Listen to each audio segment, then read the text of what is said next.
નમસ્કાર વિદ્યાર્થી મિત્રો, ફરી એકવાર તમારું સ્વાગત છે અમારી યુટ્યુબ ચેનલમાં. તો મિત્રો, આજે આપણે વિડીયોમાં ધોરણ 8નું પ્રથમ સત્રાંત પરીક્ષા માટેનું પેપર સોલ્યુશન લઈને આવી ચૂક્યા છીએ. ઓક્ટોબર મહિનાનું મિત્રો પેપર સોલ્યુશન રહેશે. પ્રથમ પરીક્ષા માટેનું રહેશે. કુલ ગુણ રહેશે 80 ગુણનું પેપર રહેશે. તારીખ છે 8 ઓક્ટોબર 2025. સમય રહેશે 3 કલાક. તો સાહેબ તમારે પૂરેપૂરું પેપર સોલ્યુશન જોવાનું રહેશે. ચેનલમાં નવા હો તો ચેનલને સબસ્ક્રાઈબ કરવાનું ભૂલતા નહીં. તો મિત્રો, આપણે હવે સોલ્યુશન સ્ટાર્ટ કરી દઈએ. તો પહેલું છે માગ્યા મુજબ જવાબ આપો, દરેકનો 1 ગુણ. તો એમાં પહેલું છે કૌંસમાં -3 4/5 એ ખાલી જગ્યા સંખ્યા છે. તેમાં આપણો જવાબ શું રહેશે? પૂર્ણ, પ્રાકૃતિક, પૂર્ણાંક કે સમય? તેમાં આપણો જવાબ રહેશે સમય સંખ્યા છે. એવી સંખ્યા છે સમય સંખ્યા જવાબ રહેશે. પછી છે બીજા નંબરનું 2.3ની વિરોધીની વ્યસ્ત સંખ્યા ખાલી જગ્યા છે. તો પહેલાં વિરોધી 2.3ની વિરોધી -2.3 થશે. પછી એની વ્યસ્ત, તો એની વ્યસ્તમાં 10/23 જવાબ રહેશે, એટલે કે સી જવાબ રહેશે. તો આમાં જવાબ આવશે 10/23. તો આવી રીતે તમારે જવાબ ટીક કરવાનો રહેશે. પછી છે બીજા નંબરનું 2/9 અને ખાલી જગ્યા પરસ્પર વ્યસ્ત સંખ્યાઓ છે. તો 2/9 અને ખાલી જગ્યા પરસ્પર વ્યસ્ત સંખ્યાઓ છે. તેમાં જવાબ આવશે 9/2.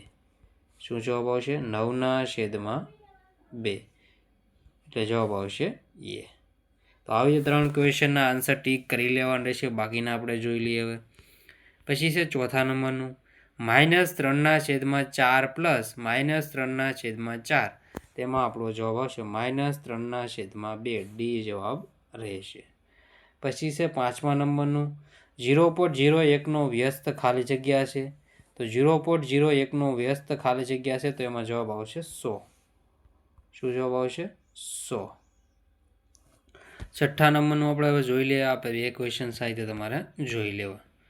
પછી છે છઠ્ઠા નંબરનું 0.6 ને P/Q સ્વરૂપમાં ખાલી જગ્યા લખાય.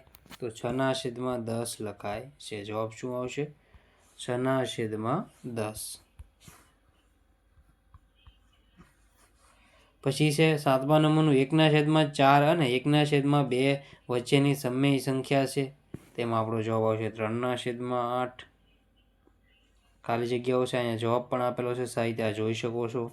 પછી છે આઠમા નંબરનું 2 સમય સંખ્યાનો ગુણાકાર ખાલી જગ્યા થાય છે. તેમાં આપણો જવાબ આવશે સમય.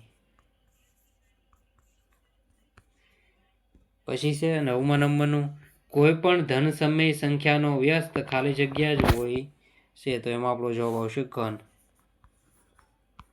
પછી છે દસમાનું -1નો વ્યસ્ત ખાલી જગ્યા છે.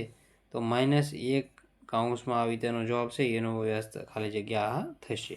બીજા નંબરનું છે માગ્યા મુજબ જવાબ આપો, દરેકના 2 ગુણ. નીચેની સંખ્યાઓની વિરોધી સંખ્યા લખો. તો 7ની વિરોધી સંખ્યા કેટલી થશે?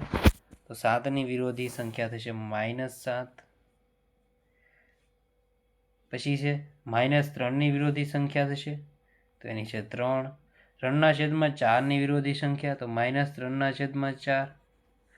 અને -2/5. તો -2/5. આ એનો જવાબ આવી રીતે રહેશે. આ રીતે તમારે જવાબ જોઈ લેવા. બીજા નંબરનું છે કિંમત શોધો. -4/5 ગુણ્યા 3/7 ગુણ્યા 15/16 ગુણ્યા -14/9. તેમાં જવાબ આવશે 1/2. આપણો જવાબ રહેશે. પછી છે 3a માગ્યા મુજબ જવાબ આપો, દરેકના 3 ગુણ.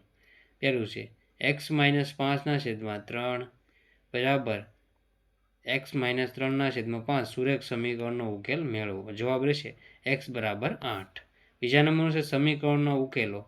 2.8 બરાબર b/0.3. તેમાં જવાબ આવશે b = 8.4. b = 8.4. આમાં આપણો જવાબ રહેશે. પછી છે 4 માગ્યા મુજબ જવાબ આપો, દરેકના 3 ગુણ. નીચેના પ્રશ્નોના જવાબ લખો. 12 બાજુવાળા નિયમિત બહુકોણના અંદરના બધા ખૂણાઓના માપનો સરવાળો શોધો. તો 1800. સમાંતર બાજુ ચતુષ્કોણમાં 2 પાસ પાસેના ખૂણાના માપનો ગુણોત્તર 3/2 છે. તો ચતુષ્કોણના બધા જ ખૂણાના માપ શોધો.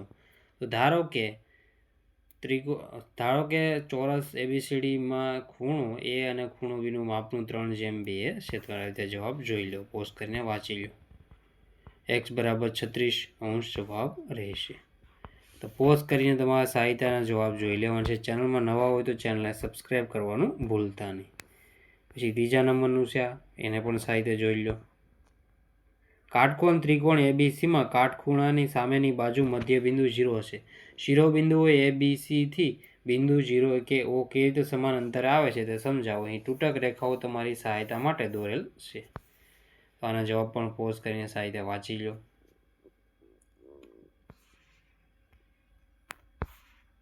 સાહિત્ય જવાબ જોઈ લો.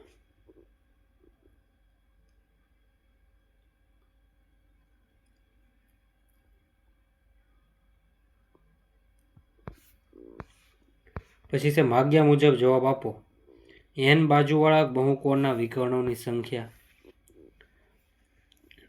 તો પહેલાનું આવશે ત્રીજા સાથે જોડી દેવું સાહિત્ય. જો પહેલાનું આવશે ત્રીજા સાથે. પછી છે n બાજુવાળા બહુકોણના ખૂણાનો સરવાળો. તો બીજાનું પહેલાં આરે n-2 × 180. પછી છે n બાજુવાળા બહુકોણના બહિષ્કોણના ખૂણાનો સરવાળો. તો ત્રીજાનું ચોથા આરે અને ચોથાનું બીજા આરે. નિયમિત પંચકોણના અંદરના દરેક ખૂણાનું માપ ખાલી જગ્યા છે તો 108°. માગ્યા મુજબ જવાબ આપો. દરેકના 4 ગુણ. નીચેની આકૃતિઓ કયા પ્રકારના ચતુષ્કોણની છે તે લખો. પહેલું, બીજું, ત્રીજું ને ચોથું તમારા સાહિત્ય જોઈ લો. તો ધીરે ધીરે હું બધા ક્વેશ્ચન સ્ક્રોલ કરું છું, તમે સાહિત્યના જવાબ ટીક કરી લેજો. જો પહેલું લંબચોરસ છે, બીજું સમબાજુ ચતુષ્કોણ, ત્રીજું ચોરસ, ચોથું છે આ છે સમબાજુ ચતુષ્કોણ અને પાંચમું છે પતંગ.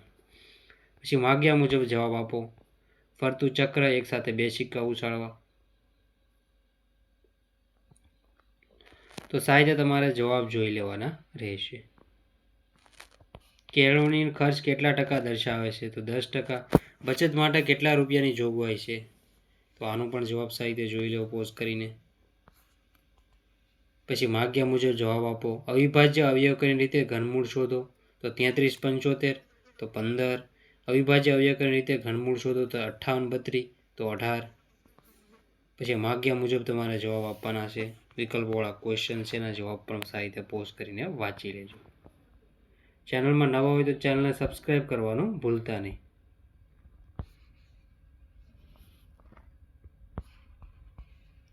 જોઈ લો સાહિત્ય જવાબ. માગ્યા મુજબ જવાબ આપો.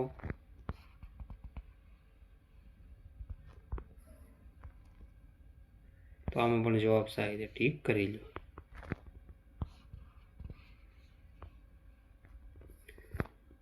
જોઈ લેવાનો જવાબ. બધાના ક્વેશ્ચનના પોઝ કરીને તમારે ચોંટાડીને સાહિત્ય જવાબ જોઈ લેવા. તો મિત્રો સાહિત્ય પોઝ કરીને જોઈ લેજો. આ સાદું વ્યાજના પ્રશ્ન 16,000નું 8%ના લેખે 3 વર્ષનું સાદું વ્યાજ, એને પણ સાહિત્ય જોઈ લેવું. તો મિત્રો વિડીયોને એન્ડ કરીએ છીએ. જય હિન્દ, જય ભારત.